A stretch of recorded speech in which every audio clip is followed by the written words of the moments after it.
writing stories that have deep messages, writing books that are very meaningful, that will leave an impact that will last throughout generations, and pulling inspiration from dark philosophy.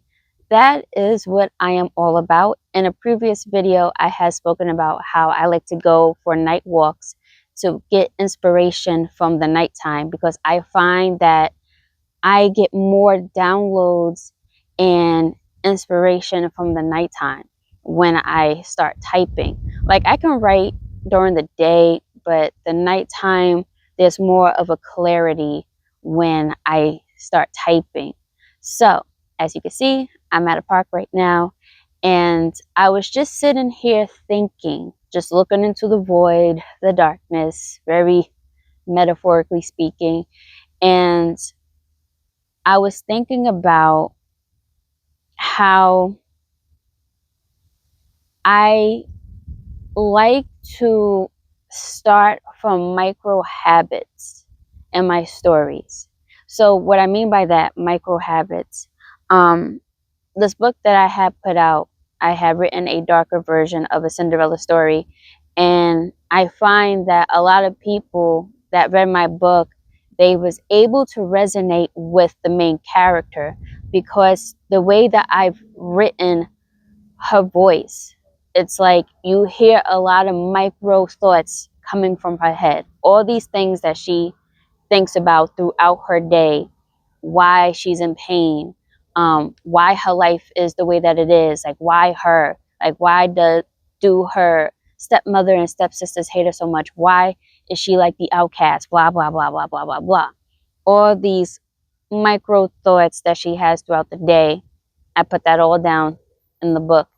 And people who have read my book, they was able to resonate on these things, because even though we live unique lives, we go through similar issues, like feeling pain, feeling lost, feeling frustrated, all that stuff. We all have felt that, so we can all resonate on that on like certain levels.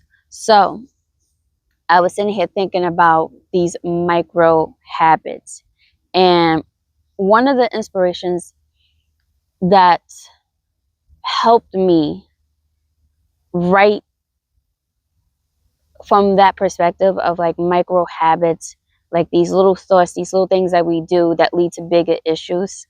I've read a book called Outwitting the Devil by Napoleon Hill, and I read that book all the time. I've read that book several times over and over throughout the years. And every time when I read that book, I always find something new, even though I've read it so many times. In that book, the author, Napoleon Hill, I feel like I heard something. The author, Napoleon Hill, he had a moment. He had like a troubling time. And during his darkest hour, he had spoken to the devil. And the devil starts to tell him all these things that he does to get people to drift and go into a hypnotic rhythm like state, to where it's hard for them to get out of these habits, like smoking, drinking, eating too much, sleeping around too much. It all starts with these little habits. And even before a person is born, the devil starts from the womb, and it's really deep. And as I was reading this book, I resonated with this so much, because I always noticed these little things that I do myself, and I notice that others do, and it leads to bigger issues. And I pick it up like the smallest of acts. For instance, I work out a lot, right? But I know if I do something small, not even just I'll miss a day, right? It goes even more micro than that. Like if I don't know, something about, let me take a seat, let me sit down for a second. I sit down for a second, that leads to minutes, maybe half an hour, depending how relaxed I am.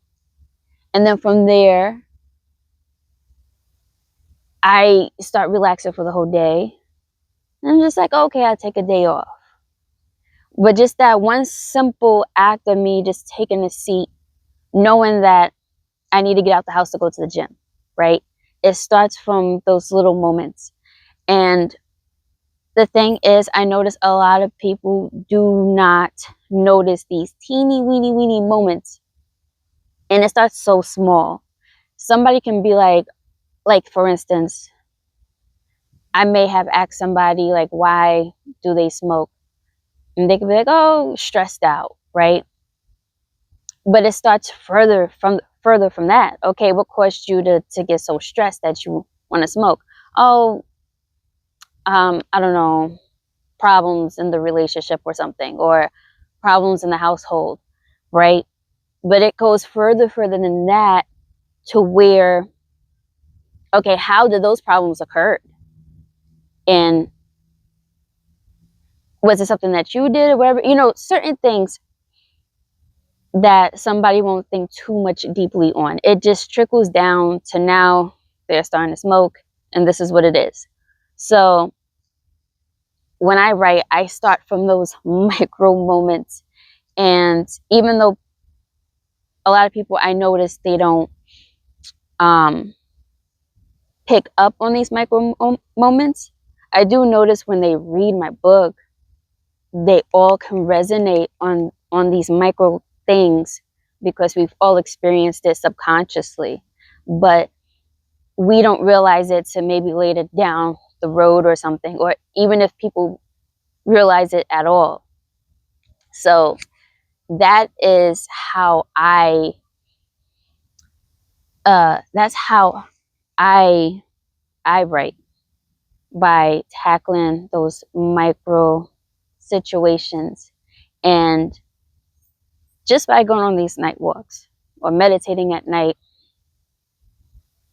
I get such clarity when I think on those moments. And this is why I think I created, not I think, I know, because I've gotten great feedback from people who read my book. I know I created something really meaningful that has left an impact for those who read my book. So if you are somebody who is writing, and in my previous video, I also mentioned writing meaningful books, something that leaves an impact. It takes time, patience, and a lot of observation. You want to write something that is meaningful, that goes beyond just, you want to just put out a book, let it go viral, make some money, blah, blah, blah. If you want longevity, these are the things that you gotta like pay attention to, keep in mind, take notes of when writing stories. I find a lot of the times that people don't read books as much, from what I've been observing when I listen to people talk about books and stuff like that. A lot of the things that I hear is like books are boring, or like you don't really remember the stories that much. It didn't really do nothing. It didn't really move them. I find books that people cling on to is usually the books that move them, that really bring them into the story. So when writing novels, whatever, you want to really pull from these deeper aspects of life and bring it into your work. So when people read it, they just get pulled into it. They can resonate with it. So yeah, that's all I wanted to say. I have a lot more to say, but I didn't want to make this video too long. And I hope this resonated in some type of way.